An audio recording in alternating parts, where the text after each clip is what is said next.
दोस्तों, learn with विकास के platform पर आपका स्वागत है।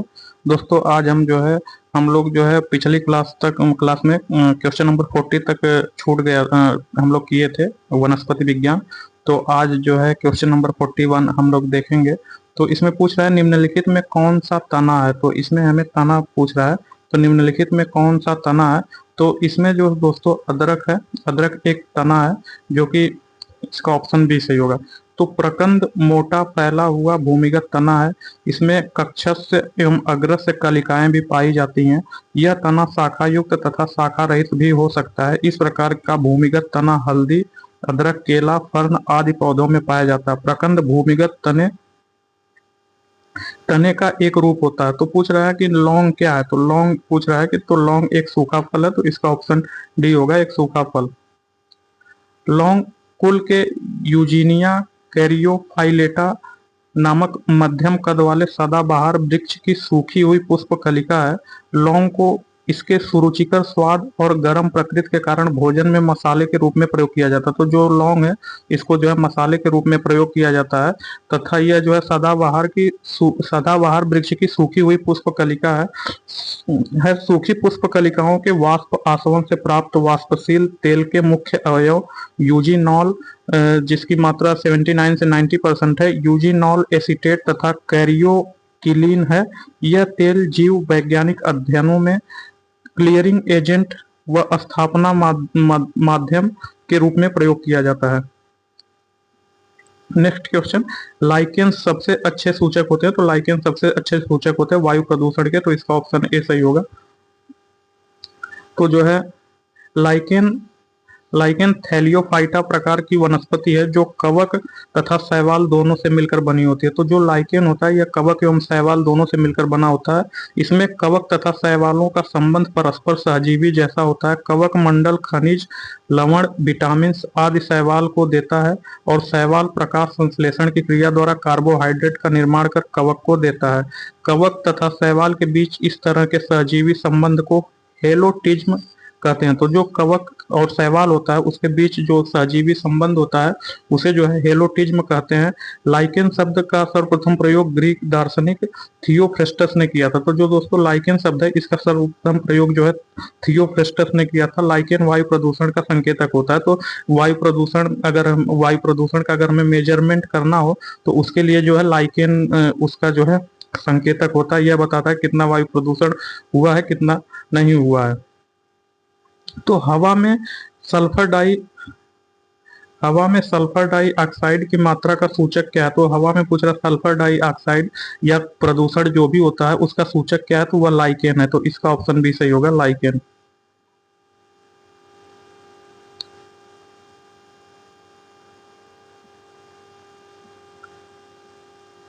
तो लाइकेन दो पूर्णतया भिन्न वनस्पतियों शैवाल और कवक से बना एक द्वैध पादप होता है, जो सल्फर डाइऑक्साइड के संपर्क में आने पर मर जाता है। तो जो लाइकेन होता है, यह एक ऐसा पौधा होता है जो कि सल्फर डाइऑक्साइड के संपर्क में आने पर जो है इसकी जो है मृत्यु हो जाती है। तो जितनी तीव्र गति से यह मृत्यु होगा, उतना ही तीव्र गति से माना जाएगा कि सल्फर डाइऑक्साइड का प्रदूषण है। और जितना धीमी गति से इसकी मृत्यु होगी, पौधे मतलब सूखेंगे, उतना माना जाएगा कि उतना कम प्रदूषण है। तो नेक्स्ट क्वेश्चन 45, पर्णहरित या जिसे क्लोरोफिल कहते हैं। तो पर्णहरित क्लोरोफिल निम्न में कौन सा तत्व पाया जाता है। तो पूछ रहा है कि जो पर्णहरित है, जिसे क्लोरोफिल कहते हैं, उसमें कौन सा तत्व पाया जाता है। तो उसमें मैग्नीशियम पाया जाता है। इसका ऑप्शन सी सही होगा। क्लोरोफिल अथवा पर्णहरित पौधों, शैवालों तथा साइनोबैक्टीरिया में उपस्थित एक वर्णक है। इसमें मैग्नीशियम नामक तत्व पाया जाता है। यह सूर्य के प्रकाश को अवशोषित करता है तथा इसका उपयोग कार्बन डाइऑक्साइड, CO2 व जल की सहायता कार्बोहाइड्रेट को संश्लेषित करने में करता है। नेक्स्ट क्वेश्चन, पुदीना के निम्नलिखित भागों में किस एक में तेल का अधिकतम प्रतिशत पाया जाता है। तो पूछ रहा है कि पुदीना का ऐसा कौन सा भाग है जिसमें तेल का अधिकतम प्रतिशत पाया जाता है। तो वह पत्ती है। तो पुदीना के जो पत्ती में है, उसमें तेल की अधिकतम प्रतिशत पाया जाता है। तो पुदीना अर्क या मेंथॉल तेल मुख्यतः पुदीने की पत्तियों के भाप आसवन द्वारा प्राप्त किया जाता है। इसका वैज्ञानिक नाम है मेंथास एरवेंसिस। तो मेंथा एरवेंसिस पुदीना का जो वैज्ञानिक नाम है। तो पूछ लिएगा क्वेश्चन में कि पुदीना का वैज्ञानिक नाम क्या है। तो वह जो है मेंथा एरवेंसिस है। चिलगोजा प्राप्त होता है। तो पूछ रहा है कि चिलगोजा किससे प्राप्त होता है, तो चिलगोजा जो है पाइनस जिरार्डियाना से प्राप्त होता है। तो पाइनस जिरार्डियाना से चिलगोजा प्राप्त होता है, तो इसका ऑप्शन डी सही होगा।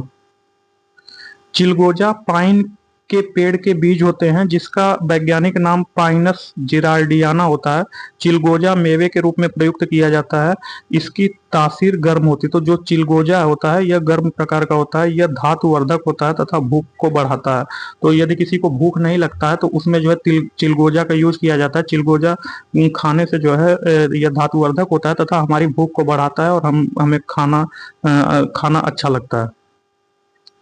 हम हल्दी या टर्मेरिक उस पौधे के किस भाग से पाते हैं, तो जो हल्दी हमें मिलता है वह पूछ रहा है कि वह कौन सा पौधे के किस भाग में मिलता है, तो वह जो है तना होता है। तो हल्दी जो होता है वह तना होता है, तो इसका ऑप्शन ए सही होगा। तना स्टेम यह प्रांकुर से विकसित एवं सूर्य की रोशनी की दिशा में बढ़ता है। इसमें पर्व एवं पर्वसंधि पूर्ण विकसित होता है। तो दोस्तों जब कोई बीज होता है वह मिट्टी में जाता है तो उसमें जो है एक जो है जमीन की तरफ निकलता है, तो जिसे मूलांकुर कहते हैं। तो जो नीचे की तरफ जाता है इसे मूलांकुर कहते हैं, तथा जो ऊपर की तरफ जाता है प्रकाश की तरफ जो होता है उसे प्रांकुर कहते हैं। तो उसे प्रांकुर कहते हैं, ऊपर की तरफ जाने वाले को प्रांकुर कहते हैं। तो जो प्रांकुर होता है वह तना होता है, तथा जो मूलांकुर होता है जो नीचे की तरफ जाता है वह जमीन की तरफ जाता है, वह जो है जड़ होता है। तो भूमिगत तने का रूपांतरण जो है प्रकंद हल्दी होता है। तो नेक्स्ट क्वेश्चन 49, निम्न रेशे में कौन पौधे के तने का उत्पाद नहीं है, तो पूछ रहा है कि इसमें कौन सा तना नहीं है, तो जो कपास होता है यह तना नहीं है, तो इसका ऑप्शन डी सही है। तो सन, पटसन और जूट पौधे के तने से प्राप्त किया जाता है। तो जो सन होता है एवं पटसन होता है एवं जूट होता है यह पौधे के तने से प्राप्त होता है, जबकि कपास फल से रुई निकाली जाती है। तो जो फल होता है उससे जो रुई निकाली जाती है वह कपास होता है। भारत में वाणिज्यिक कृषि हेतु स्वीकृत एकमात्र जेनेटिकली मॉडिफाइड फसल बीटी कपास की पहली किस्म है। इसके फल का आकार बड़ा होता है। तो जो कपास होता है यह फल होता है, जो कपास होता है यह फल होता है, और बाकी सन, जूट, पटसन यह जो है तना होता है। तो पूछ रहा है कि हाइड्रोफाइट कहते हैं, तो हाइड्रोफाइट किसे कहते हैं, एक समुद्री जानवर को, एक पौधी रोग को, एक जड़ रहित पौधे को, कि एक जली पौधे को। तो हाइड्रोफाइट एक जली पौधे को कहा जाता है। हाइड्रोफाइट अथवा जलोद्भिद जली पौधे होते हैं जो जल में अथवा मिट्टी में पाए जाते हैं, और ऐसी मिट्टी में पाए जाते हैं जो जल से संतृप्त होते हैं। तो हाइड्रोफाइट अथवा जलोद्भिद जली पौधे होते हैं जो जल में अथवा ऐसी मिट्टी में पाए जाते हैं जो जल से संतृप्त होती है। समुद्र में पाई जाने वाली व्हेल मछली पृथ्वी का सबसे बड़ा जानवर है, जबकि अमरबेल एक जड़ रहित परपोषी वनस्पति है। तो लिटमस अम्ल क्षार सूचक प्राप्त होता है। तो जो लिटमस अम्ल होता है यह क्षार, इसका क्षार सूचक किससे प्राप्त होता है, तो वह जो है लाइकेन से प्राप्त होता है। तो इसका ऑप्शन बी सही होगा, लाइकेन से। तो लिटमस अम्ल क्षार सूचक लाइकेन से प्राप्त किया जाता है। लिटमस पेपर का उपयोग प्रयोगशालाओं में अम्ल तथा क्षार की पहचान के लिए किया जाता है। तो जो लिटमस अम्ल क्षार सूचक होता है वह लाइकेन से प्राप्त किया जाता है, तथा ये जो लिटमस पेपर होता है इसका उपयोग जो है अम्ल एवं क्षार की पहचान के लिए जो है प्रयोगशालाओं में किया जाता है। लाल मिर्च तीखी होती है क्योंकि उसमें उपस्थित होती है। तो पूछ रहा है कि जो लाल मिर्च होता है उसका तीखा होता है क्योंकि उसमें उपस्थित होता है। तो लाल मिर्च में जो है कैप्सेसिन उपस्थित होता है जिसके कारण यह तीखी होता है। तो इसका ऑप्शन बी सही है। तो लाल मिर्च तीखी होने का प्रमुख कारण उसमें जो है कैप्सेसिन की उपस्थिति होना। कैप्सेसिन के कारण मिर्च का रंग पकने पर लाल हो जाता है। अफीम, तो अफीम का मुख्य अवयव है। तो पूछ रहा है कि अफीम किसका मुख्य अवयव है, तो अफीम जो है मॉर्फिन का मुख्य अवयव है। तो इसका ऑप्शन ए सही होगा। अफीम का वैज्ञानिक नाम पैपावर सोमनीफेरम है। अफीम पौधे के दूध लैक्टेस को सुखाकर बनाए गए पदार्थ के सेवन से मादकता आती है। अफीम में 12% तक मॉर्फिन पाई जाती है जिसको प्रसंस्कृत करके हेरोइन नामक मादक द्रव्य ड्रग तैयार किया जाता है। तो इसमें जो है अफीम का वैज्ञानिक नाम पैपावर सोमनीफेरम है। अफीम पौधे के दूध या लैक्टेस को सुखाकर बनाए गए पदार्थ के सेवन से मादकता आती है। अफीम में 12% तक मॉर्फिन पाई जाती है जिसको प्रसंस्कृत करके हेरोइन नामक मादक द्रव्य प्राप्त किया जाता है।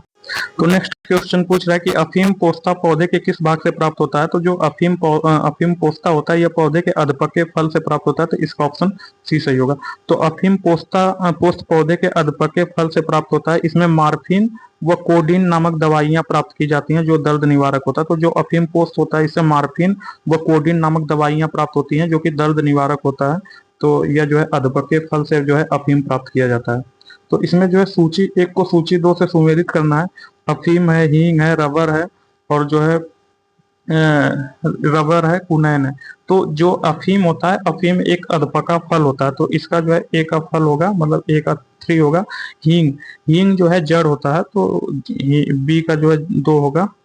तथा रबर रबर जो है तना होता है, तो रबर तना होता है, तो सी का 4 होगा। कुनैन कुनैन जो है छाल होता है, जिससे जो है मलेरिया का उपचार में कुनैन का प्रयोग किया जाता है सिनकोना से, तो यह जो है छाल होता है, तो डी का 1 होगा। तो 3 2 4 1, तो देखते हैं 3 2 4 1 किस ऑप्शन में है। तो 3 2 4 1 ऑप्शन बी में है, तो इसका ऑप्शन बी सही होगा। तो जो है अफीम जो है फल होते हैं, हींग जड़ होते हैं, रबड़ तना होता है तथा कुनैन छाल होता है।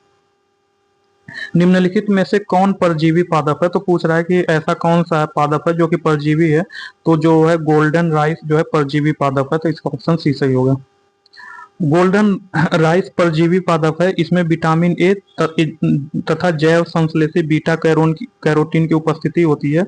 इसको वर्ष 2000 में इंगपो ट्रिकस तथा पीटर बेयर ने डेडोफिल नामक जीव से जीन लेकर संश्लेषित किया था। कौन सा जीव ऊतक उच्च वर्गीय पौधों में जैव पोषक वाहक का कार्य करता है। तो पूछ रहा है कि ऐसा कौन सा जीवित ऊतक है, ऐसा कौन सा जीवित ऊतक जो उच्च वर्गीय पौधों में जैव पोषक वाहक का, मतलब जो पोषक है उसका वाहक का काम करता है, तो वह जो है फ्लोएम है। तो जो जाइलम होता है यह जल का वहन करता है तथा फ्लोएम जो है वह उच्च वर्गीय पदार्थों में पोषक तत्वों का वहन करता है, तो इसका ऑप्शन बी सही होगा, फ्लोएम। तो फ्लोएम ऊतक उच्च वर्गीय पौधों में जैव पोषक वाहक का कार्य करता है। जाइलम भी एक संवहनी ऊतक है जो कि जल का वहन करता है।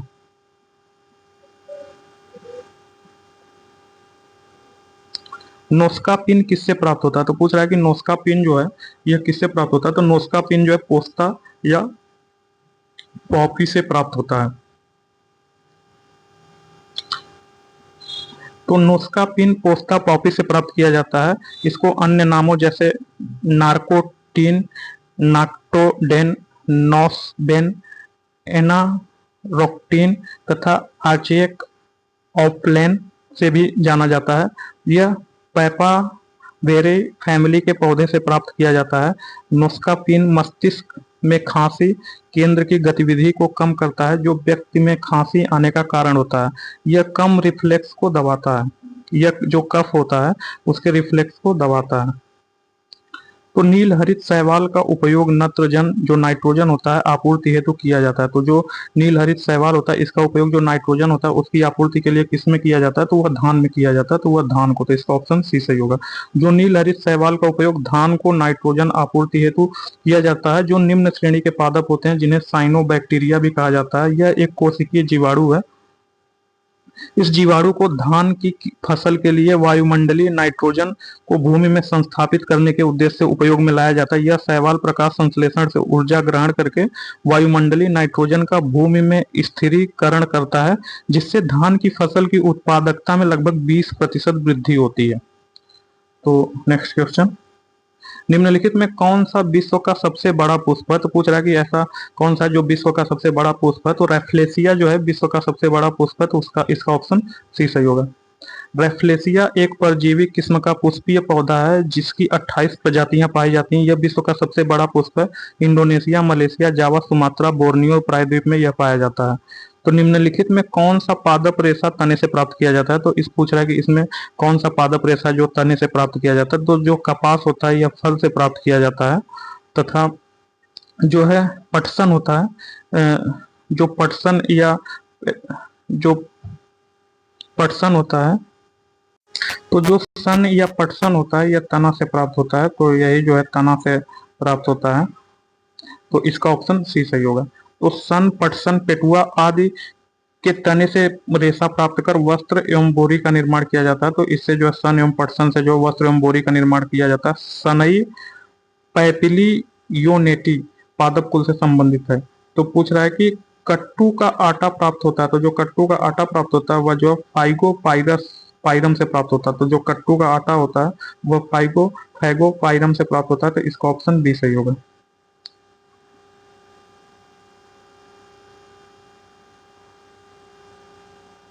तो कट्टू का आटा बकव्हीट के पौधे से प्राप्त किया जाता है। यह फैगोपाइरम कुल का पौधा है जो अमेरिका के नॉर्थ हैम्पशायर में बहुतायत में पाया जाता है। यह कई विटामिन एवं प्रोटीन से परिपूर्ण होता है। इसका स्टार्च उच्च गुणवत्ता युक्त होता है।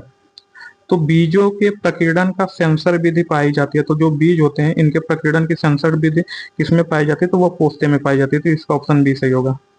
पोस्ते में सेंसर मैकेनिज्म का द्वारा प्रकीर्णन होता है। इस विधि से फलों के बीज बहुत सूक्ष्म छिद्रों द्वारा बाहर निकलते हैं। ये छिद्र इतने छोटे होते हैं कि एक बार में एक ही बीज जो है बाहर निकल पाता है। तो नेक्स्ट क्वेश्चन, निम्न अधोभूमि उत्पादित सब्जियों में से कौन सी एक रूपांतरित जड़ है? तो पूछ रहा है कि निम्नलिखित अधोभूमि उत्पादित सब्जियों में कौन है जो है एक जो है रूपांतरित जड़ है? तो वह जो है शकरकंद है। तो शकरकंद जो है एक रूपांतरित जड़ है।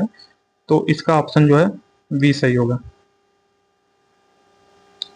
तो जड़ों का प्रमुख कार्य पौधों को भूमि में स्थिर रखना है तथा भूमि से जल एवं खनिज लवणों का अवशोषण करना होता है। कुछ पौधों में जड़ें विभिन्न कार्यों के लिए रूपांतरित हो जाती हैं। शकरकंद के जड़ों की उत्पत्ति इसके तने से निकलने वाली पर्व संधियों से होती है, अर्थात शकरकंद का खाया जाने वाला भाग एक संपाती जड़ होता है।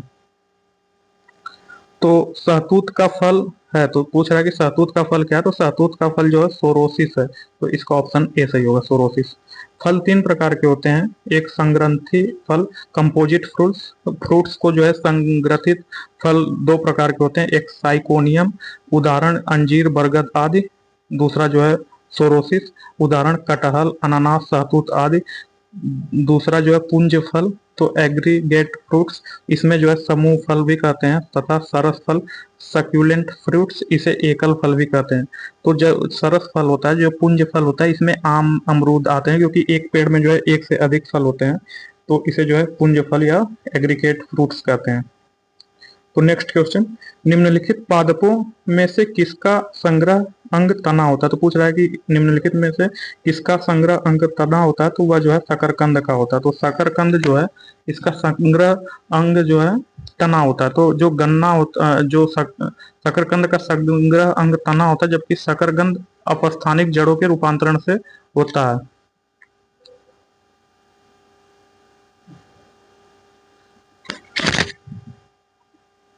तो पूछ रहा है निम्नलिखित में कौन से पौधों का कौन सा खाद्य भाग जड़ का रूपांतरण नहीं है? तो इसमें पूछ रहा है कि ऐसा कौन सा पौधे का ऐसा कौन सा खाद्य भाग है जो जड़ का रूपांतरण नहीं है? तो जो आलू है यह जो है तने का रूपांतरण है। तो आलू तना का रूपांतरण है। बाकी गाजर, सतावर, शकरकंद यह जो है जड़ का रूपांतरण है। तो इसका ऑप्शन भी सही होगा, आलू। तो वनस्पति विज्ञान की दृष्टिकोण से आलू एक रूपांतरित तना है, न कि जड़। पौधे के तने का वह भाग जो भूमि के अंदर पाया जाता है भूमिगत तना कहलाता है। भूमिगत तने से पर्व संधियां तथा पर्णकलिकाएं तथा सल्कपत्र पाए जाते हैं। प्रतिकूल परिस्थितियों में भूमिगत तने भोजन संग्रह करने के कारण मोटा एवं मांसल हो जाता है, जैसे हल्दी, अदरक, आलू इत्यादि। नेक्स्ट क्वेश्चन, निम्नलिखित में कौन एक पौधों में भोजन के उत्पादन के लिए आवश्यक होता है? तो पौधों में भोजन के उत्पादन के लिए आवश्यक जो है, चूंकि ऑक्सीजन जो है प्रकाश संश्लेषण में निर्मुक्त होता है, जबकि प्रकाश संश्लेषण में पौधों को जो है कार्बन डाइऑक्साइड चाहिए। तो इसका ऑप्शन सी सही होगा। तो जो है प्रकाश संश्लेषण द्वारा जल व कार्बन डाइऑक्साइड CO2 जैसे सरल अकार्बनिक यौगिकों से जटिल कार्बनिक पदार्थों का निर्माण होता है। हरे पौधे प्रकाश संश्लेषण द्वारा कार्बोहाइड्रेट्स, प्रोटीन, वसाएं आदि बनाते हैं। हरे पौधे सूर्य की प्रकाश ऊर्जा को प्रकाश संश्लेषण द्वारा जो है कार्बनिक यौगिकों में रासायनिक ऊर्जा के रूप में संग्रहित कर लेते हैं। पौधे प्रकाश संश्लेषण की क्रिया द्वारा वायुमंडल को स्वच्छ बनाकर जीवन के लिए उपयुक्त बनाए रखते हैं। तो नेक्स्ट क्वेश्चन, मरुभूमि के पादप अधिकतर होते हैं, तो जो मरुभूमि होते हैं, जो रेगिस्तान होता है, उसके पादप अधिकतर होते हैं, तो उसके पादप अधिकतर मांसल होते हैं, तो इसका ऑप्शन बी सही होगा। तो मांसल पौधे अत्यधिक गर्मी वाले स्थानों पर उगते हैं। वृक्षों को वाष्पीकरण तथा पशुओं से बचाने के लिए प्रकृति इन्हें कांटे तथा मांसल का रूप प्रदान करता है। इस प्रकार के वृक्षों की मोटी छाल इनकी गर्मी से रक्षा करती है, ताकि वाष्पीकरण की क्रिया कम हो सके, जैसे नागफनी, जिसे ओपनीटिया कहता है। तो जो दोस्तों, जो रेगिस्तान होता है, इसमें जो पौधे होते हैं, इनमें जो कांटे होते हैं एवं मांसल होते हैं, अर्थात इनके जो सेल्स होते हैं वह बहुत मोटी होती हैं, ताकि इनसे जो है वाष्पीकरण जो है, चूंकि वहाँ जो है जल बहुत कम होता है, तो पौधे जिनसे वाष्पीकरण बहुत कम कर सकते हैं तथा जो जीव जंतु होते हैं इन्हें खा नहीं पाते हैं, तो अपनी रक्षा के लिए इसमें कांटे भी होते हैं। तो पृथ्वी का अधिकांश ऑक्सीजन उत्पादित होता है, तो पूछ रहा है कि पृथ्वी का अधिकांश ऑक्सीजन किससे उत्पादित होता है, तो वह शैवालों से होता है, तो इसका ऑप्शन बी सही होगा। शैवाल या एल्गी पादप जगत का सबसे सरल जीव है, जो प्रकाश संश्लेषण क्रिया द्वारा भोजन का निर्माण करता है। शैवालों के अध्ययन को फाइकोलॉजी कहते हैं, तो फाइकोलॉजी को शैवालों का अध्ययन कहते हैं। तो पृथ्वी पर अधिकांश ऑक्सीजन शैवालों द्वारा उत्पादित होती है। फाइटोप्लैंक्टन एक सूक्ष्म एक कोशिकीय शैवाल होता है, जिसमें प्रचुर मात्रा में खनिज, क्लोरोफिल, आवश्यक अमीनो अम्ल, प्रतिऑक्सीकारक न्यूक्लिक अम्ल और आवश्यक विटामिन पाए जाते हैं। जैसा कि नाम से ही स्पष्ट है, यह समुद्र में पाया जाता है और पृथ्वी पर लगभग 90% ऑक्सीजन की आपूर्ति के लिए जिम्मेदार होता है। तो निम्नलिखित में कौन अधिकतम कुशलता पूर्वक सौर ऊर्जा को रासायनिक ऊर्जा में परिवर्तित कर देता है, तो पूछ रहा है कि इसमें सबसे अधिक तीव्र गति से जो रासायनिक ऊर्जा, जो सौर ऊर्जा है, उसको रासायनिक ऊर्जा में परिवर्तित करने वाला कौन सा है, तो वह जो है क्लोरेला है, तो इसका ऑप्शन ए सही होगा, क्लोरेला। तो क्लोरेला कुशलता पूर्वक सौर ऊर्जा को रासायनिक ऊर्जा में परिवर्तित करता है। सौर ऊर्जा को रासायनिक ऊर्जा में बदलने की क्लोरेला की जो क्षमता होती है वह 8% होती है। क्लोरेला शैवाल की एक प्रजाति है। क्लोरेला के माध्यम से अंतरिक्ष यात्री को प्रोटीन युक्त भोजन, जल और ऑक्सीजन सभी प्राप्त हो सकते हैं। ये शैवाल शीघ्रता से प्रजनन करते हैं तथा कार्बन डाइऑक्साइड का प्रयोग करके भोजन बनाते हैं। तो जो कार्बन डाइऑक्साइड लेने के उपरांत शुद्ध ऑक्सीजन छोड़ते हैं, प्रोटीन संश्लेषण के लिए नाइट्रोजन के स्रोत के रूप में शैवाल मूत्र तथा मल से उत्पन्न पदार्थों का उपयोग कर लेते हैं। तो वानस्पतिक नामकरण की द्विपद्धति जो होता है दी गई थी। तो जो वानस्पतिक नामकरण था उसका जो बाई नाम होता है, दो नाम होते हैं। द्विनाम पद्धति किसने दिया था, तो वही पूछ रहा। तो जो सी लीनियस थे, सी लीनियस ने जो है द्विनाम पद्धति, इन्हें द्विनाम पद्धति का जन्मदाता बोला जाता है, तो इसका ऑप्शन ए सही होगा। अंतः जाइलमी इंट्रा जाइलरी फ्लोएम पाया जाता है। तो जो अंतः जाइलमी या इंट्रा जाइलरी फ्लोएम पाया जाता है वह जो है स्ट्रिकाना में पाया जाता है, तो इसका ऑप्शन डी सही होगा, स्ट्रिकाना। निम्नलिखित में से कौन सा जीव अपना भोजन अकार्बनिक पदार्थों से निर्मित करता है, तो पूछ रहा है कि निम्नलिखित में ऐसा कौन सा जीव है जो अपना भोजन अकार्बनिक पदार्थों से निर्मित करता है, तो वह रबर का पौधा, तो इसका ऑप्शन सी सही होगा, रबर का पौधा।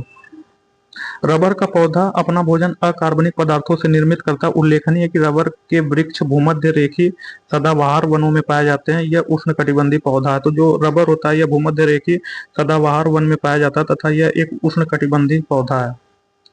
फलों का वह प्रकार जिसमें लीची को रखा जा सकता है वह है, तो जो लीची है वह नट में रखा जाता है, तो इसका ऑप्शन सी सही होगा। फलों का वह प्रकार जिसमें लीची को रखा जाता है नट कहलाता है। यह फल भी एक कोष्ठीय यूनिलोकुलर तथा वन सीडेड होता है और द्विया बहुअंडपी बाई और मल्टी कार्पेलरी होता है। ऊर्ध्व अंडाशय से विकसित होते हैं। इसमें फल भित्ति कठोर तथा काष्ठीय उड़ी हो जाती हैं। उदाहरण लीची, काजू, आक एवं सिंघाड़ा इत्यादि। निम्नलिखित में कौन सा फल एक नट है, तो पूछ रहा है कि इसमें से कौन सा फल एक नट है, तो जो लीची है यह नट है, इसका ऑप्शन बी सही होगा। तो जो है नारियल होता है, नारियल को अष्टफल, आष्टिफल या ड्रूप कहते हैं। सुपारी को सरस फल, बेरी कहते हैं। लीची को नट कहते हैं तथा मूंगफली को लोमेंटम कहते हैं। तो सबसे पहला ट्रांसजेनिक पौधा था, तो पूछ रहा है कि सबसे पहला ट्रांसजेनिक पौधा क्या था, तो वह तंबाकू था, तो इसका ऑप्शन सी सही होगा। ट्रांसजेनिक पौधे वे पौधे होते हैं जिसमें जीन इंजीनियरिंग तकनीकी का प्रयोग करके हम उसके डीएनए को परिवर्तित करते हैं। पहला ट्रांसजेनिक पौधा 1983 में तैयार किया गया था जो तंबाकू का था, जिसे मिचेल डब्ल्यू वेवेन, रिचर्ड वी फ्लेवेन तथा मेरिंडेल किल्टन ने विकसित किया था। निम्नलिखित में कौन सा पदार्थ लहसुन में पाया जाता है, तो पूछ रहा है कि लहसुन में कौन सा पदार्थ पाया जाता है, तो वह एलिसीन पाया जाता है, तो इसका ऑप्शन ए सही होगा, एलिसीन। लहसुन प्याज कुल एलिएसी प्रजाति है, इसका वैज्ञानिक नाम एलियम सेटाइवम है। तो लहसुन प्याज का जो कुल है इसका वैज्ञानिक नाम एलियम सेटाइवम है। लहसुन में रासायनिक तौर पर गंधक की अधिकता होती है, तो जो लहसुन होता है इसमें रासायनिक तौर पर गंधक जिसे सल्फर कहते हैं उसकी अधिकता होती है। इसको पीसने पर एलिसीन नामक यौगिक प्राप्त होता है जो प्रतिजैविकी विशेषताओं से भरा होता है। इसके अलावा इसमें प्रोटीन, एंजाइम तथा विटामिन बी, सैपोनिन, फ्लेवोनाइड आदि पदार्थ पाए जाते हैं। तो नेक्स्ट क्वेश्चन, सूची एक को सूची दो से इसमें सुमेलित करना है। तो जो सूची एक है उसको सूची दो से सुमेलित करना है।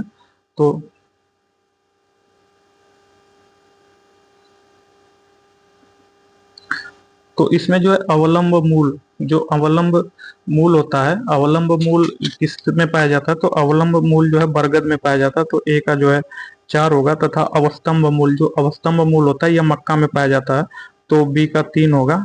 एवं जो है स्वांगीकरण मूल, जो स्वांगीकरण मूल होता है वह अमृता टिनोस्फेरा में पाया जाता है, तो इसका 2 होगा। तो जो इसका होगा 4 3 2 1, तो 4 3 2 1 इसमें देखते हैं कौन सा ऑप्शन सही है। तो 4 3 2 1, 4 3 2 1 इसका ऑप्शन ए सही है। तो जो अवलंब मूल है यह बरगद में पाया जाता है, अवस्तंभ मूल मक्का में पाया जाता है, स्वांगीकरण मूल जो है अमृता टीनोस्पोरा में पाया जाता है, चूसकांग जो है अमरबेल कुस्कुटा में पाया जाता है। तो घटपर्णी के निम्नलिखित भागों में से कौन सा एक घट के में रूपांतरित होता है, तो पूछ रहा है कि जो घटपर्णी एक पौधा होता है जो पिक्चर प्लांट होता है, निम्नलिखित भागों में से कौन सा एक घट के रूप में रूपांतरित होता है, तो वह जो है घट के रूप में रूपांतरित होता है वह पत्ता होता है, तो इसका ऑप्शन बी सही होगा। घटपर्णी के तंतुओं के सिर वाला भाग पत्ता घड़े के आकार जैसा हो जाता है जिसे घट या पिक्चर कहते हैं। घट के मुख के एक और एक ढकना जुड़ा होता है। मुख द्वार पर बहुत सी मधुग्रंथियां एवं पाचक ग्रंथियां होती हैं जिनसे घट में एक पाचक अम्लीय द्रव स्रावित होता है।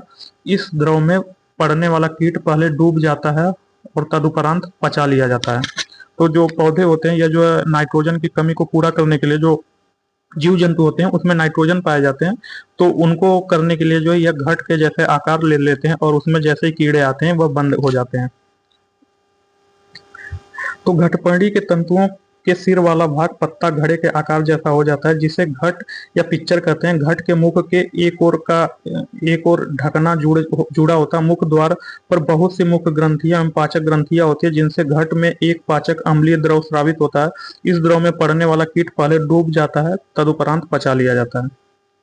तो जो है पादपालय है, तो जो फाइटोट्रॉन है यह क्या है, तो जो पादपाला है एक हरित गृह ग्रीन हाउस है, तो जिसका उपयोग पादपों और वातावरण के पारस्परिक संबंध का अध्ययन करने के लिए किया जाता है।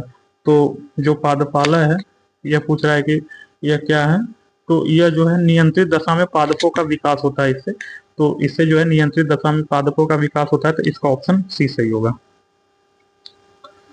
तो पादपालय एक हरित गृह ग्रीन हाउस गैस है जिसका उपयोग पादपों और वातावरण के बीच पारस्परिक संबंध का अध्ययन और शोध करने के लिए किया जाता है। पादपालय से भिन्न भिन्न वातावरणीय परिस्थितियों में पादपों के विकास का अध्ययन किया जाता है।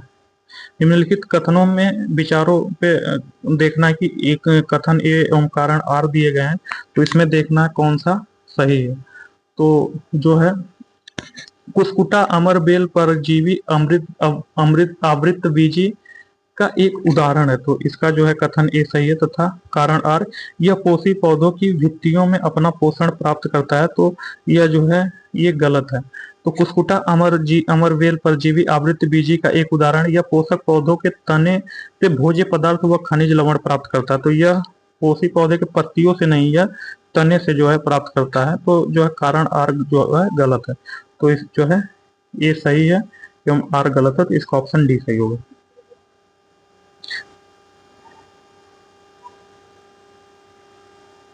निम्नलिखित कथनों में जो है कथन एवं कारणों पर विचार करना है।